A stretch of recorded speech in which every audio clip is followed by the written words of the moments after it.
পাহাড় থেকে চারিদিকের ভিউটা দেখতে জাস্ট দারুণ লাগছে।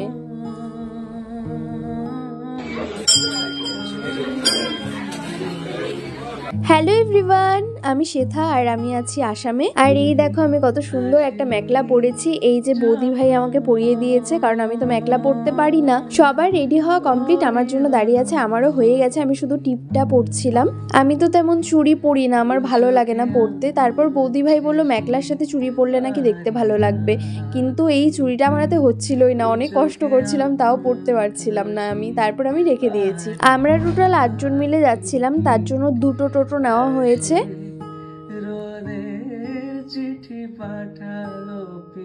আমরা প্রথমেই চলে গেছিলাম বাঘেশ্বরী মন্দিরে। এটাই মেন মন্দির, পাহাড়ের ওপরেও আরো একটা আছে, ওটাতেও যাব।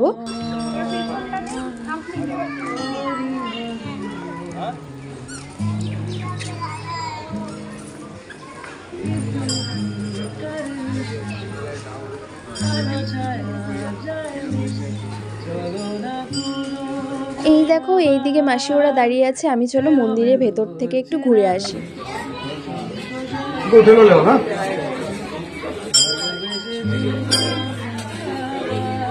বাঘেশ্বরী মন্দিরে কিছুক্ষণ থাকার পর ওখান থেকে বেরিয়ে গেলাম। এবার আমরা যাব বাঘেশ্বরী পাহাড়ে। সামনেই দেখো মা আর বড় মাসি যাচ্ছে। তারপর এই দেখো মার সাথে আমি একটু ঢং করলাম। এবার আমরা পাহাড়ের ওপরে মন্দিরে ঘুরতে যাব। আর এই দেখো আমরা সবাই মিলে পাহাড়ে উঠছি।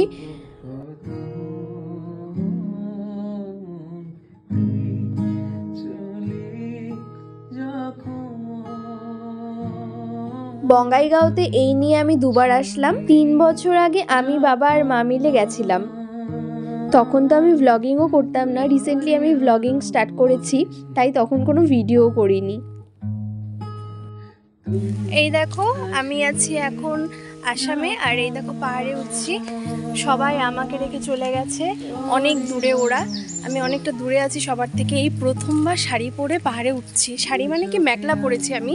আমার খুব ইচ্ছে ছিল যে আমি যখন আসামে আসব আমি মেখলা পরবো আর ভিডিও বানাবো। তো আমি এখন বাঘেশ্বরী মন্দিরে যাচ্ছি। উফ বাবা, হাঁপসে গেছি পুরো। চারিদিক ফাঁকা, আমাকে একা একা রেখে সবাই চলে গেছে। দেখো, এটা আমার কোনো ভয় লাগছে না। উফ, ভীষণ গরম লাগছে।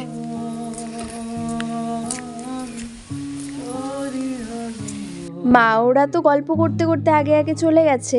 আমি তো একা একা ভিডিও করতে করতে যাচ্ছিলাম। মা তো প্রথমে দেখেনি, তারপর যখন দেখলো বলছে হ্যাঁ চারিদিকে একটাও লোক নেই, একা একা যাচ্ছিস তুই, তাড়াতাড়ি আয় আমাদের সাথে চল। তারপর এই দেখো আমি মাদের সাথে যাচ্ছি।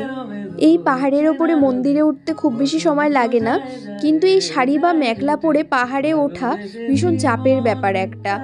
কিন্তু ওই যে আমার শখ, আমি মেখলা পরে মন্দিরে যাব, ফটো তুলব, ভিডিও বানাবো। এই শখের জন্য একটু কষ্ট তো করতেই হবে। আর আমার যেটা ইচ্ছে হয় সেটা আমার কষ্ট হলেও আমি সেটা করি। ফাইনালি আমরা চলেও এসেছি মন্দিরে। চলো এবার মন্দিরের ভেতরে যাই সবাই মিলে। 3 বছর পরে গেলাম, তাতেই মন্দিরে কত কিছু চেঞ্জ হয়েছে, কত নতুন নতুন কাজ হয়েছে মন্দিরের।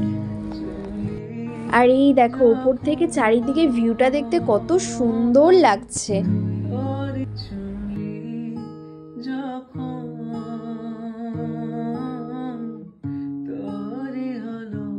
আর এই দেখো আমি কত সুন্দর করে একটা ভিডিও বানিয়েছি।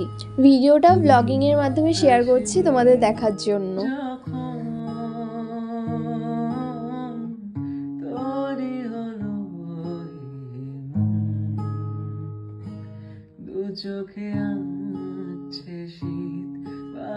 দাঁড়াও, এবার তোমাদের বাঘেশ্বরী মন্দিরটা দেখাচ্ছি।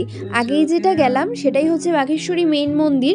আর এটা হচ্ছে পাহাড়ের ওপরে ছোট্ট একটা মন্দির, কিন্তু এখন এটা বন্ধ আছে। মিক্সড মাখাটাই দাও। মিক্সড মাখাটা কত? 30 টাকা। হ্যাঁ এটাই দাও। টকের পরিমাণটা একটু বেশি দিবা, ঠিক আছে? পাহাড়ে উঠে আমার গরম লেগে গেছে, তাই এই দাদাটাকে বললাম বোতলটা একটু খুলে দিতে, জল খাবো আমি।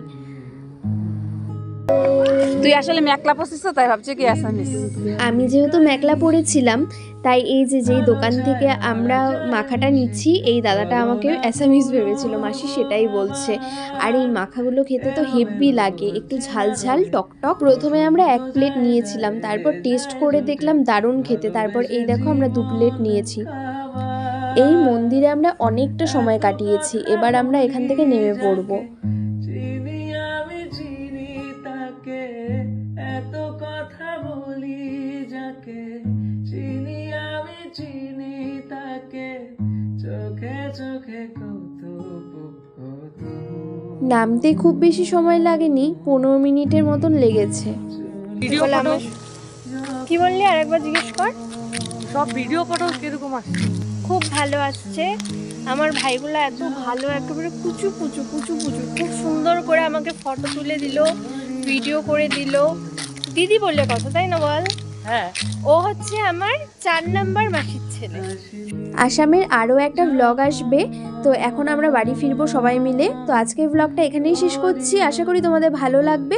দেখা হবে অন্য কোনো নতুন ব্লগে, টাটা।